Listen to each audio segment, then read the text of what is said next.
আমি সুন্দরী নই, সাধারণ সাদামাটা এতটাই যে কারো গল্পের নায়িকা হওয়া যায় না।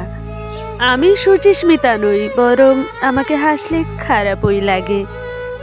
আমি সুবক্তা নই, পরিমিত আলাপ মেপে কথা বলা আমার দ্বারা হয় না। উল্টে প্রাণ খুলে কথা বলতেই আমি ভালোবাসি।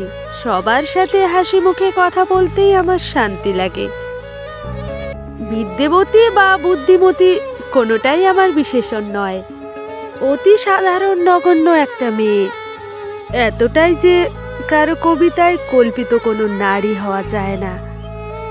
আমি ভীষণ একগুঁয়ে, জেদি, নাছোড়বান্দা ধরনের। বারণ শুনি, কিন্তু অকারণে বারণ মানি না। অন্যায়ের সাথে আপোষ করতে পারি না কোনোদিন। কথায় কথায় চোখে জল আসে ঠিকই, কিন্তু সেটা অস্ত্র নয়, বরং আড়াল করতে শিখি। আমি ভীষণ রকম ভঙ্গুর, কিন্তু টের পেতে দিই না। পাছে আঘাতকারীর অনুকম্পা হয়।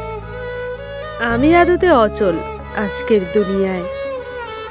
সবাই যখন ভীষণভাবে আধুনিক, আমি তখন পুরনো দিনে বাঁচি। প্রাগৈতিহাসিক বলে ঠাট্টা করে অনেকে, সেটাও জানি, তবে বদলাতে ইচ্ছে করে না। আধুনিকতায় বিরোধী নই, তবে বিশ্বাস করি আধুনিকতা পোশাকে নয়, ব্যবহারে দেখা যায়। আমি ভগবান বিশ্বাস করি, কিন্তু কুসংস্কারে নয়। আমি মনে করি কাউকে দেওয়া শ্রেষ্ঠ উপহার হলো সময়, যা কখনো ক্রয় করা যায় না। আমি প্রার্থনায় বিশ্বাসী, তবে ভণ্ডামিতে নয়। লোক দেখানো লৌকিকতা আমার আসে না, তবে যেটুকু করি সেটুকু মন থেকেই আসে।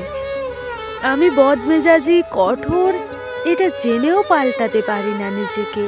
নিজের অসহায়তা যতটা না পীড়া দেয়, তার চেয়েও বেশি পীড়িত হই প্রিয়জনের অসহায় অবস্থায়।